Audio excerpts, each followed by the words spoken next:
Assalamualaikum warahmatullahi wabarakatuh. Kawan, sebelum Anda memulai aktivitas hari, kita ikuti kajian Syarat Hikmah Dialog Fajar.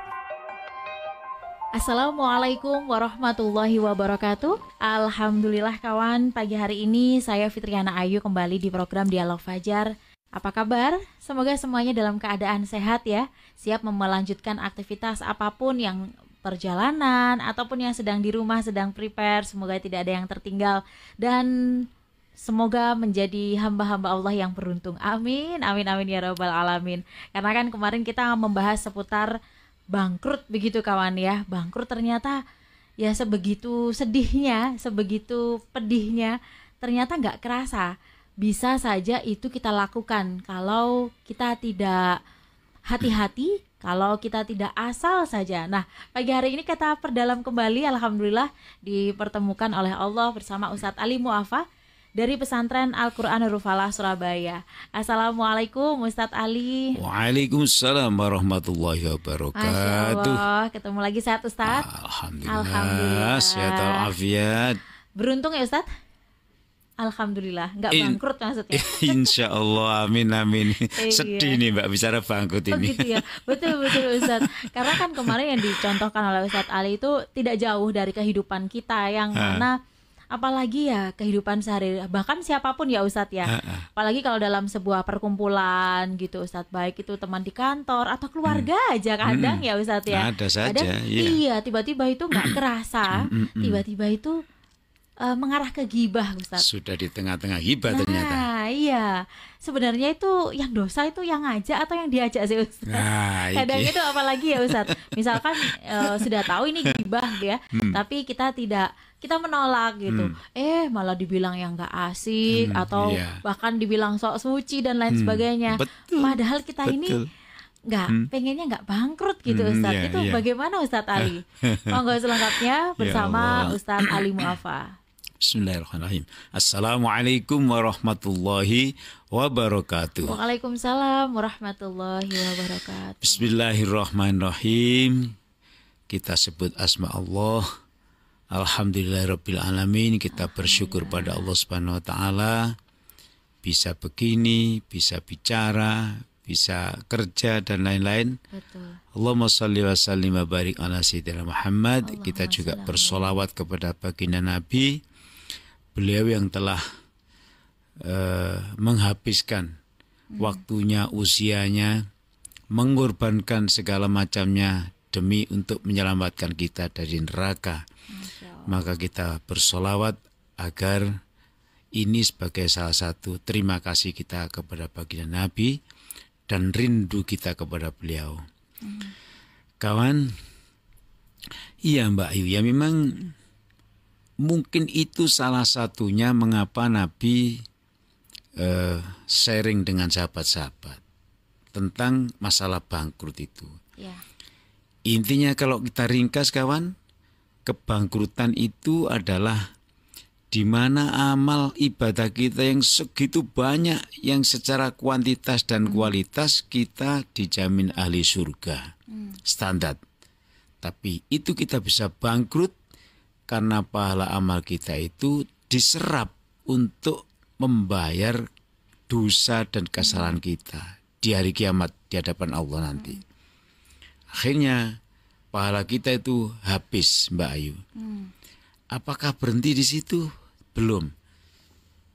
Ternyata ada pihak yang berikutnya datang lagi kepada orang yang tadi itu, yang pahalanya banyak itu, di mana posisinya pahalanya sudah habis, datang lagi orang untuk meminta pertanggungan jawab karena dia pernah dihibah, dibicarakan aibnya, ataupun difitnah, ataupun diadu domba. Apa yang akan digunakan untuk membayar? Dia pahalanya sudah habis.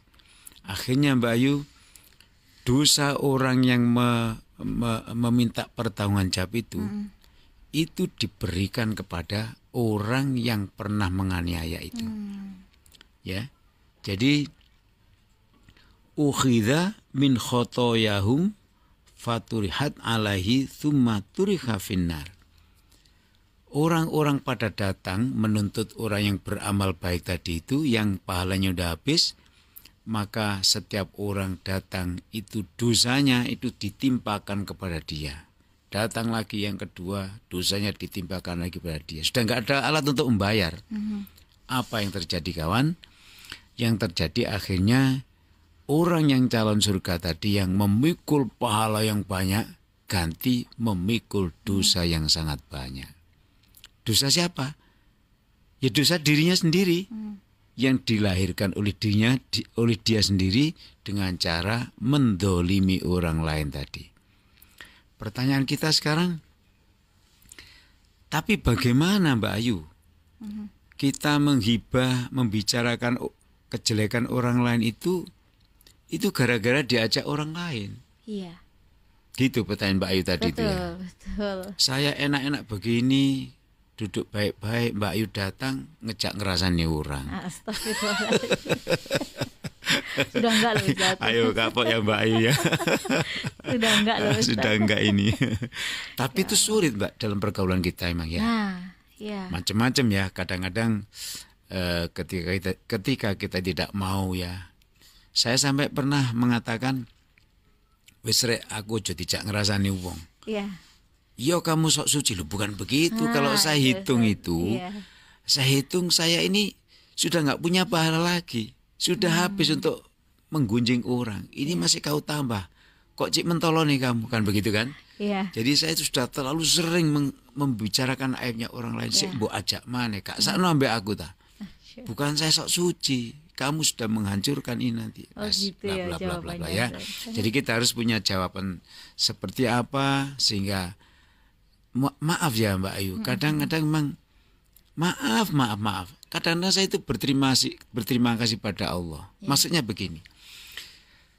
Saya atau kita itu diperlihatkan oleh Allah ada orang yang pekerjaannya Masya Allah. Saya sampai berani menyebut pekerjaannya. Kok ngomong sing gak ono gunane. Sampai saya itu menggunakan cara opo sih rek sing diomongno. Saya mengintai sedemikian rupa kepada orang ini, dua orang ibu ini. Ternyata ya Allah, saya mengucapkan inna lillahi wa inna ilaihi rajiun. Tapi saya juga mengucapkan alhamdulillah. Inna lillahi wa inna ilaihi rajiun karena loh, orang ini berhari-hari tiap hari pekerjaannya begitu.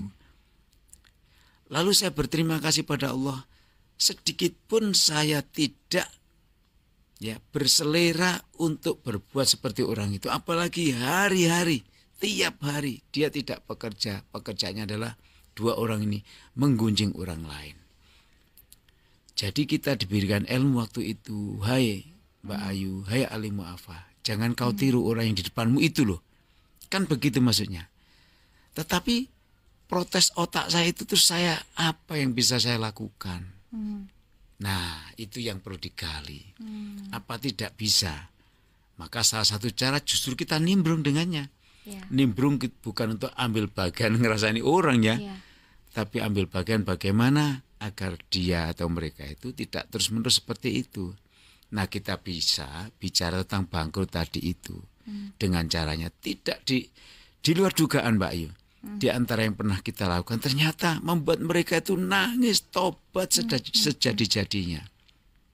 Loh, siapa tahu ternyata dia nggak ngerti kalau membicarakan aib orang lain itu sampai segitu beratnya nanti di hari kiamat itu. Ini loh kawan ya. Jadi ya kita harus saling menyadari ya bagaimana caranya supaya kawan kita itu paham lah ya. Dosa kowe sakeh iki Mbak Ayu aja dijak ngerasani orang. Kan begitu saya bilangnya ke Mbak Ayu itu kan. Atau sebaliknya Mbak Ayu juga bilang kepada saya ajak ngerasani Mbak Ayu. Jawabannya juga begitu. Wes wae Ustaz, ojo dijak ngerasani maneh. Bangkrut aku kok kan begitu ya. Maka di kaosnya anak-anak muda yang waktu saya masih remaja dulu ya. Kita sepakat membuat kaos ditulisi saya tidak mau bangkrut. Masya Allah. Jadi teman-teman itu ya sudah sama-sama malu ya. Sesama remaja saya itu gurunya mereka, tapi saya bisa hidup dengan mereka dengan enak. Tidaklah mereka itu sungkan, tidak apa, kita sama-sama remaja. Jadi akhirnya sepakat dan menyadari bahwa kita bisa menjadi orang baik itu jika satu dengan yang lain itu saling menopang. Artinya apa? Kembali kepada pengumuman Nabi dalam salah satu hadisnya, kita menjadi tidak baik itu diantaranya yang sangat terasa itu adalah karena lingkungan kita. Nah sekarang lingkungan kita di mana? Di pasar. Ya berarti hati-hati kita dengan kawan-kawan di pasar. Lingkungan kita di mana? Di perkantoran. Ya juga hati-hati. Jangan sampai kita terkolaborasikan dengan kebiasaan-kebiasaan lingkungan yang tidak baik. Kita ini bisa terseret oleh lingkungan atau sebaliknya kita justru menciptakan lingkungan baru yang tadinya bagus menjadi tidak bagus. Ini loh Mbak Ayu, butuh ketegaran kita masing-masing. Sampai-sampai ini ya kita harus terapi kawan ya. Terapi kita diantaranya kita sudah diajari. Pertama adalah menghitung dosa kita. Kapan? Kalau menghitungnya pagi ini sudah nggak sempat Mbak Ayu karena kita sudah mulai sibuk ya. Menghitungnya siang nanti makin sibuk lagi kita. Mungkin menghitungnya itu sebelum tidur ya. Kita guru-guru kita banyak mengajarkan coba sebelum tidur itu kau ingat berapa dosa yang kita lakukan sehari ini. Lalu berapa amal yang baik yang kita lakukan sehari ini. Itu ditimbang, bahkan sampai ada yang meminta menganjurkan ditulis setiap kesalahan, setiap dosa yang terjadi itu suruh nulis hari ini. Tanggal sekian, berapa jam sekian terjadi lagi, dicentang-centang gitu ya. Akhirnya ketemu sekian kali sehari semalam kita berbuat salah. Dan cuma sekian kali dalam sehari semalam ini tadi kita berbuat yang baik. Itu sampai segitunya ya. Itu upaya pertama. Upaya kedua, itu tadi namanya menghisap diri kita sendiri. Hasibu ya, qabla antu hasabu ya. Auditlah dirimu sendiri sebelum engkau diaudit oleh Allah nanti.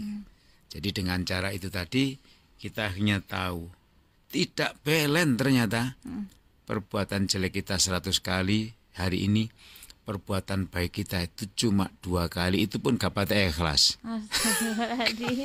Misalnya ya sholat loh Mbak. Walah rek, cik kait bekerja belum selesai menghitung angka yang saya kerjakan sudah sholat zuhur lagi. Lah itulah geremeng taunya. Ya sholat tapi geremeng. Jangan-jangan itu ditolak oleh Allah, geremengnya itu tadi loh ya. Ditolak oleh akhirnya benar berbuat baik tapi geremengnya harus jujur Mbak, ditulis sebagai perbuatannya tidak baik tadi. Kelompok tidak baik dan kelompok baik, akhirnya menghisap diri sendiri ini dapat membuat kita orangnya menjadi baik kalau secara ikhlas. Yang kedua, terapi kita ya kita namanya manusia Mbak. Tempatnya salah ya, tempatnya lupa ya, itu adalah bawaan manusia. Maka kita mohon kepada Allah, ya Allah arinal haqqo. Misalnya salah satu yang bisa kita baca, ya Allah tunjukkan kepada kami ini tentang yang baik saja, tentang yang benar ya. Setelah Engkau tunjukkan mana yang baik dan benar ya Allah, berilah kekuatan kami untuk menjalankannya. Jadi tidak hanya kita itu ihdinas siratal mustaqim, minta ditunjukkan yang baik saja, tapi setelah ditunjukkan yang baik kita mohon pada Allah kita bisa melakukan kebaikan itu. Yang kedua kawan, wa arinal batila ya Allah tunjukkan kepada kami mana sih yang tidak baik, mana yang mengandung dosa dan lain-lain, dan berilah kekuatan kami untuk menjauhinya. Setelah diberitahu oleh Allah, ini lo tidak baik, jangan kau anut. Walaupun datang dari kawan dekatmu. Kan begitu. Setelah itu, ya Allah, jauhkan kami agar tidak melakukan yang tidak baik tadi, yang mengandung dosa itu tadi. Jadi, 2 macam doa kita ini, kita amalkan setiap hari. Ya. Yang paling gampang memang setelah sholat. Mengapa begitu? Karena kita pasti sholat. Kecuali kalau kita wanita-wanita ada tamu bulanan ya, sebutlah mendengar adzan kita doa sebagai gantinya sholat tadi, kan bisa seperti itu ya. Semuanya butuh latihan Mbak Ayu ya. Masya Allah. Semuanya butuh latihan, mula-mula berat seperti sholat malam itu Masya Allah, berat sekali itu. Tapi kalau kita sudah biasa, kita bisa nangis mengeluarkan air mata darah. Karena saking getunya, saking menyesalnya malam ini kita tidak sholat. Bisa nanti begitu kawan? Mari kita berdoa pada Allah, semoga Allah menunjukkan kebaikan-kebaikan selalu. Dan kita diberikan kekuatan melaksanakan kebaikan itu. Dan kita selalu ditunjukkan oleh Allah mana yang dosa itu, yang tidak baik itu, dan diberikan kekuatan oleh Allah untuk menjauhnya sejauh-jauhnya. Allahumma amin, ya Rabbal Alamin. Kita biasakan mulai sekarang ya Ustadz. Insya Allah amin. Insya Allah sudah enggak terjebak lagi yang dibilang nggak asik dan lain sebagainya. Betul, gitu ya. Insya Allah ini ya. lebih asik lagi karena urusannya sudah langsung sama yang bikin hidup, jadi tenang gitu ya Ustaz ya. Insya Allah nggak bangkrut, amin. Insya Allah amin, amin, amin, ya Rabbal Alamin. Kita tutup dengan doa kafaratul majelis. Subhanakallahumma wa bihamdika nasyhadu an la ilaha illa anta nastaghfiruka wa natubu ilaik. Demikian dialog Fajar pagi hari ini. Saya Fitriana Ayu dan juga Ustadz Ali Mu'afa pamit. Wassalamualaikum warahmatullahi wabarakatuh. Waalaikumsalam warahmatullahi wabarakatuh. Program Dialog Fajar yang baru Anda simak kerjasama Suara Surabaya dan Pesantren Al-Quran Nurul Falah Surabaya, lembaga dakwah yang amanah, profesional, dan berbasis Al-Quran. Pesantren Nurul Falah mencetak guru-guru Al-Quran dengan metode tilawati dan tahfidz Al-Quran. Informasi dan pemberian donasi hubungi 031 828 1278 atau nurulfalah.org. Wassalamualaikum warahmatullahi wabarakatuh.